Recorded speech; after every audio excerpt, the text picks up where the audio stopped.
Hey everyone, welcome back. Today we're diving deep into something I know a lot of you are really concerned about, and that's youth unemployment in South Africa. And, we've got a great set of articles and reports you sent over, including this really thought-provoking piece from Dr. Nick over the Future Leader Forum called How Technology Can Become an Engine of Job Creation for South Africa's Youth. Oh, yeah, that's a good one. It's a bit daunting, I have to say, looking at the scale of this, but also some really interesting ideas about how we can turn things around. Yeah. So I'm curious, from your perspective, what are some of the things that jump out at you from this whole set of materials? Well, I think one thing that Dr. Nick really lays out clearly is just the sheer scale of the problem. Yeah. South Africa has one of the highest youth unemployment rates in the world. We're talking about millions of young people. And it's not just the numbers, it's the human impact of that. Millions of young people with so much potential facing incredibly limited prospects. It's heartbreaking. Yeah. To think about all that talent and energy and the possibilities that are being stifled. But, it's interesting because Dr. Nick does seem to have at least a cautious optimism about the role technology can play.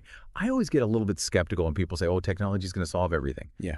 I mean, is that really what he's arguing, or is there a more nuanced perspective there? I think it's definitely more nuanced. He's not just saying throw technology at it and everything will be fine. But what I found really interesting is he connects these global trends in technology to very specific opportunities that exist in the South African context.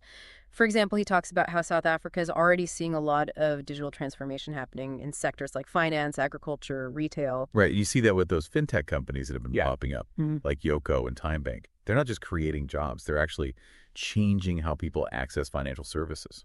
Exactly. And I think his argument is that those are just the early signs. Yeah. And that there's much greater potential for job creation in areas like green technology, software development, even artificial intelligence. Wow. So he's really looking at the cutting edge. He is. Of what's possible. Yeah. But, realistically, there are some pretty major obstacles here, right? Absolutely.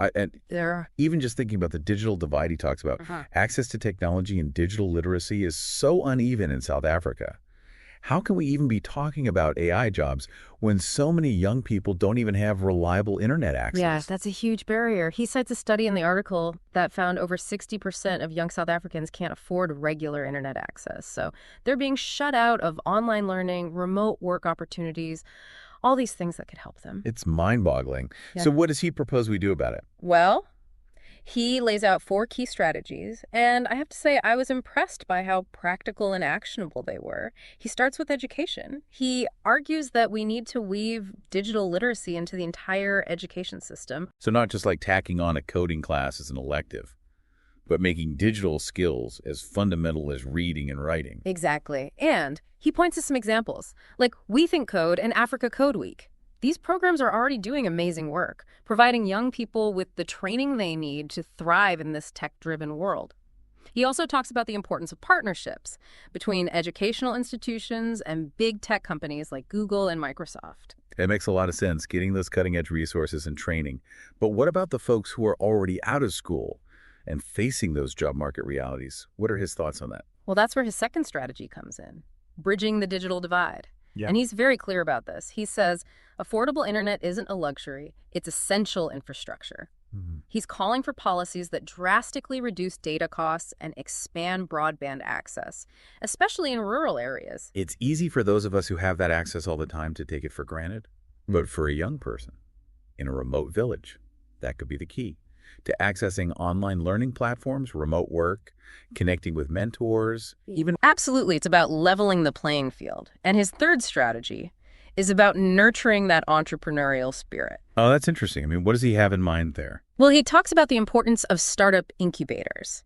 He specifically mentions the Innovation Hub in Gauteng, which provides mentorship, funding, even co-working spaces, everything a young entrepreneur needs to get their idea off the ground. So it's about creating the right environment for them to flourish. Exactly. And then his fourth strategy is all about collaboration. Oh, great. He's a big believer in public-private partnerships.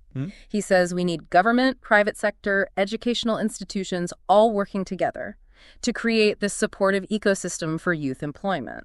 Does he have any real-world examples of those kinds of partnerships working? He does. He mentions the success of Yes for Youth, which brings together companies, NGOs, and government agencies to create internships and entry-level opportunities. Interesting. So we've got these 4 pillars: digital education, bridging the digital divide, fostering entrepreneurship, and this collaborative approach. It's a pretty ambitious agenda. It is. But I'm wondering, how do we make sure these strategies actually translate into real jobs for young South Africans? That's where it gets even more interesting. He actually dives into specific sectors where he sees the most potential for job creation. Oh, wow. And some of them might surprise you. Okay. I'm intrigued. Well, we'll have to save that for after the break. Right, so let's take a quick pause to process all of this, and we'll be right back to continue our deep dive into this really important topic. Sounds good. Welcome back, everybody. So before the break, we were talking about these 4 key strategies that Dr. Nick lays out for tackling youth unemployment. Yeah, it's a pretty big agenda. It is. Digital education, bridging the digital divide, fostering entrepreneurship, and then that collaborative approach. Right. All those pieces have to kind of work together. They do seem interconnected. Yeah, you can't just focus on one in isolation. So I'm really curious to hear more about the specific sectors he identifies. Okay. You mentioned some of them might be surprising. Yeah. So lay it on me. What are we talking about here? Well, one of the sectors he's most excited about is green technology. Okay.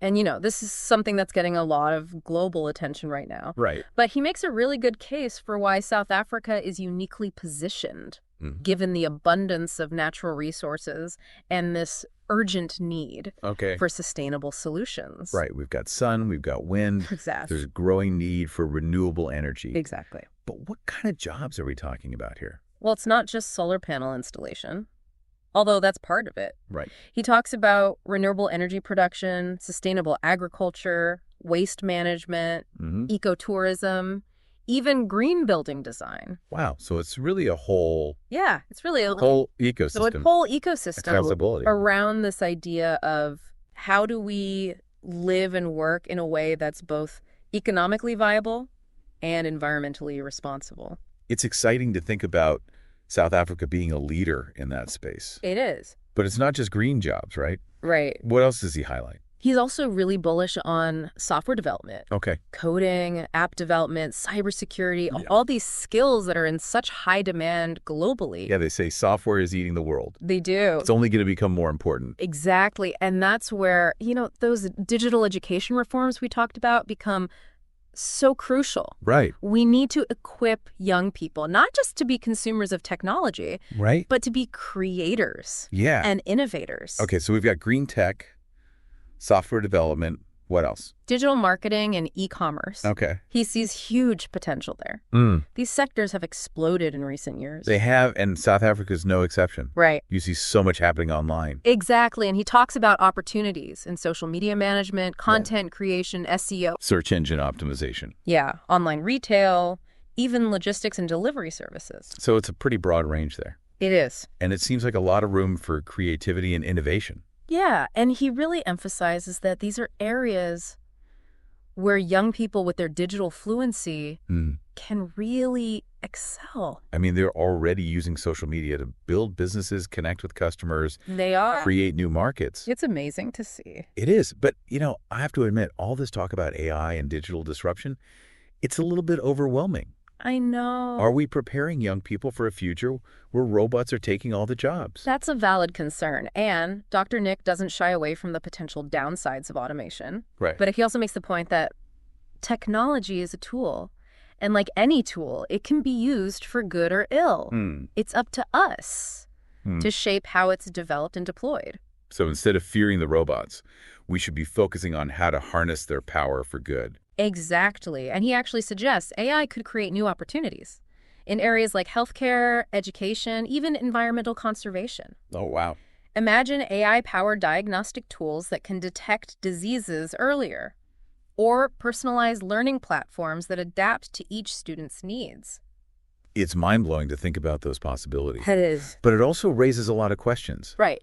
About ethics and responsibility. Of course. How do we ensure that AI is developed and used in a way that benefits all South Africans? That's a crucial question, and one that he acknowledges requires careful consideration. Yeah. He talks about developing ethical frameworks for AI, ensuring transparency and accountability, and making sure the benefits are distributed equitably. It feels like we're moving from a conversation about job creation Ah, to a much broader discussion about societal transformation. I think that's right. And that's where his message really resonates, I think. He's saying technology has the potential, not just to address youth unemployment, but to create a more just, equitable, and sustainable future for South Africa. It's an inspiring vision, but it also feels like a really daunting challenge. It is. I mean, where do we even begin to tackle something this big? Well, I think he offers some practical starting points. He talks about the need for strong leadership, Right. strategic investments,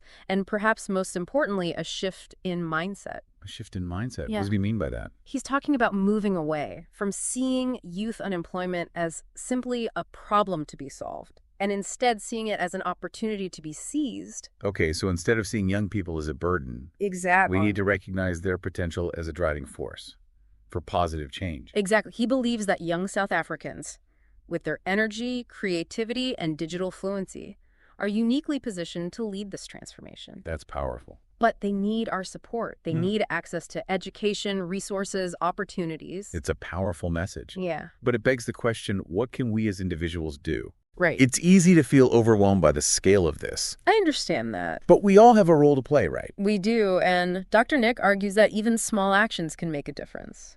Like what? It could be mentoring a young entrepreneur, supporting local tech startups, Right, or even just having conversations about these issues with your friends and family. right. Raising awareness, changing perceptions, Exactly. creating a culture that values innovation, Exactly. entrepreneurship. And remember, this isn't just about young people. Right. It's about all of us. Yeah, we all have a stake in this future. We do.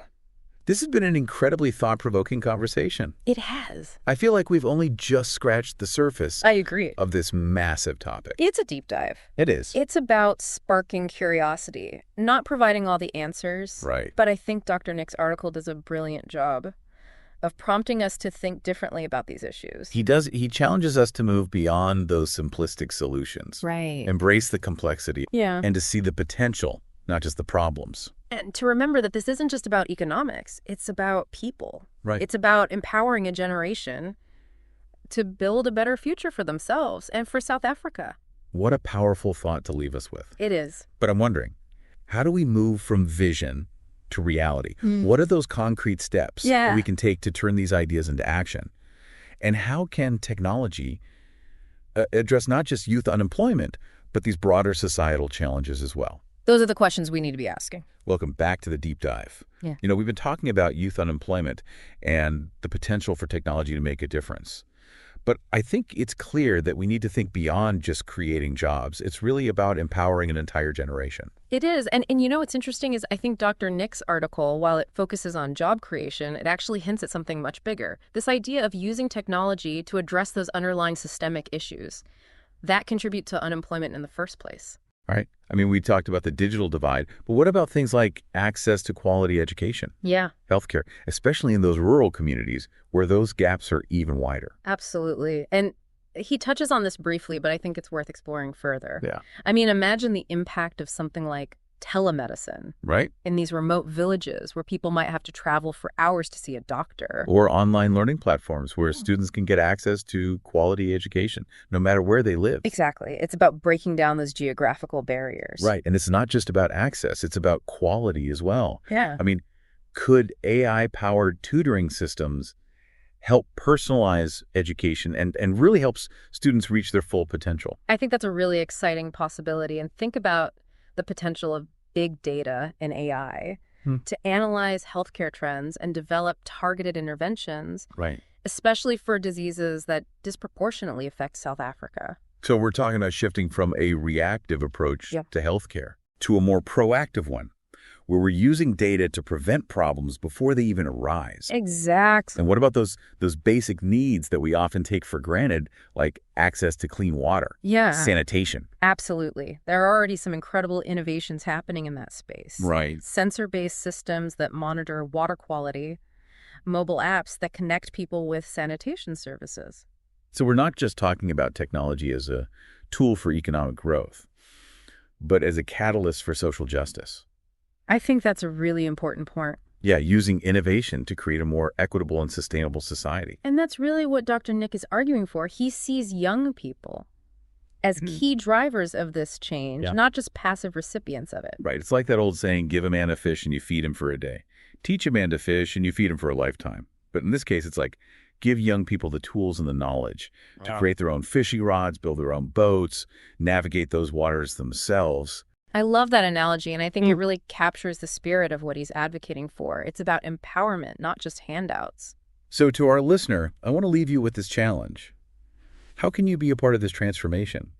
How can you contribute to building a future where technology empowers young South Africans not just to survive, but to thrive?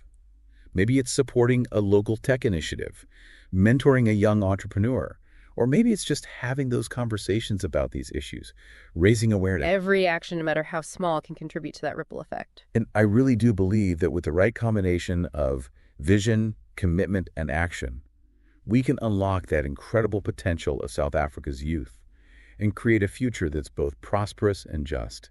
I agree. So thank you for joining us on this deep dive. It's been an eye-opening journey, and I hope it's inspired you to think differently about these challenges and the opportunities facing South Africa. Until next time, keep exploring, keep questioning, and keep believing in the power of possibility.